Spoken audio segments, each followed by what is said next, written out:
இதே போன்றுதான் நபி அவர்கள் சொன்னார்கள், மனிதனுடைய நல்லொழுக்கம், நல்ல பண்பாடு, நாகரிகமான வாழ்க்கை இன்றைக்கு மனித குலம் துளைத்துவிட்ட அல்லது மக்கள் கவனத்தில் கொள்ளாத ஒரு விடயம்தான் ஒழுக்கம் என்ற பகுதியாகும்.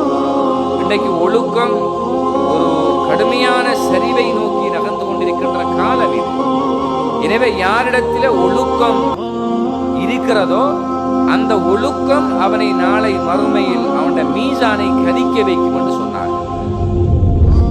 ஒரு மனிதனுடைய மீசானை, தராசை, நன்மை தீமை அளக்கப்படுகின்ற தட்டை நன்மைகளால் கதிக்க வைக்கின்ற ஒரு பகுதியாக அவனுடைய நல்லொழுக்கம் இருக்கும் என்று அல்லாஹ்வுடைய தூதர் சொன்னார்கள். நல்லொழுக்கம் என்றால் என்ன?